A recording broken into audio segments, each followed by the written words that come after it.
Toby is a tram engine. He is short and sturdy. He has cow catchers and side plates and doesn't look like a steam engine at all. He takes trucks from farms and factories to the main line, and the big engines take them to London and elsewhere. His tram line runs along roads and through fields and villages. Toby rings his bell cheerfully to everyone he meets. He has a coach called Henrietta, who has seen better days. She complains because she has few passengers. Toby is attached to Henrietta and always takes her with him. She might be useful one day, he says. It's not fair, grumbles Henrietta as the buses roar past full of passengers. She remembers that she used to be full, and 9 trucks would rattle behind her. Now there are only 3 or 4, for the farms and factories send their goods mostly by lorry. Toby is always careful on the road.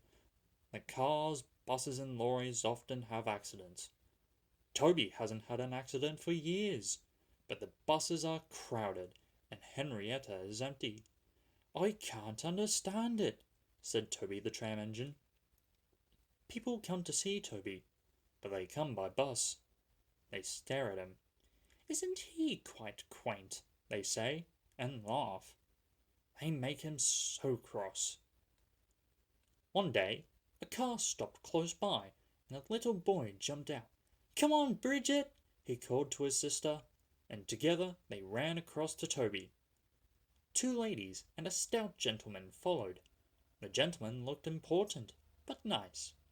The children ran back. Come on, grandfather, do look at this engine, and seizing his hands, they almost dragged him along. It's a tram engine, Stephen, said the stout gentleman. Is it electric? Asked Bridget. Oh, shh, hissed Toby crossly. Shh, shh, said her brother. You've offended him. But trams are electric, aren't they? They are mostly, the stout gentleman answered.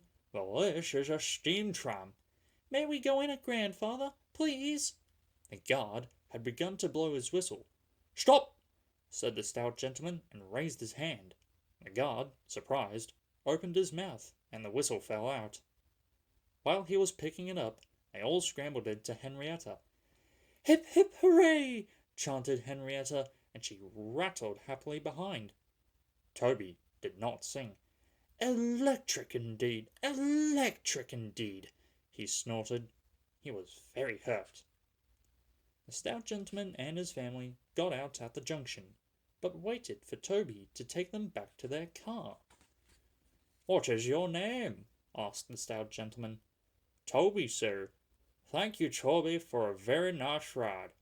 Thank you, sir, said Toby politely. He felt better now. This gentleman, he thought, is a gentleman who knows how to speak to engines. The children came every day for a fortnight. Sometimes they rode with a guard, sometimes in empty trucks. And on the last day of all, the driver invited them into his cab. All were sorry when they had to go away. Stephen and Bridget said, Thank you, to Toby, his driver, his fireman, and the guard. The stout gentleman gave them all a present. Peep, peep, peep, peep, whistled Toby. Come again soon. We will, called the children, and they waved till Toby was out of sight. The months passed. Toby had few trucks and fewer passengers. Our last day, Toby, said his driver sadly one morning. The manager says we must close tomorrow. That day, Henrietta had more passengers than she could manage. They rode in the trucks and crowded in the brake van. and the guard hadn't enough tickets to go round. The passengers joked and sang, but Toby and his driver wished they wouldn't. "Goodbye, Toby," said the passengers afterwards. "We are sorry your line is closing down." "So am I," said Toby sadly. The last passenger left the station, and Toby puffed slowly to his shed. "Nobody wants me," he thought, and went unhappily to sleep. Next morning the shed was flung open, and he woke with a start to see his fireman dancing a jig outside. His driver, excited, waved a piece of paper. "Wake up, Toby!" they shouted, "and listen to this. It's a letter from the Stout gentleman." Toby listened but I mustn't tell you any more, or I shall spoil the next story.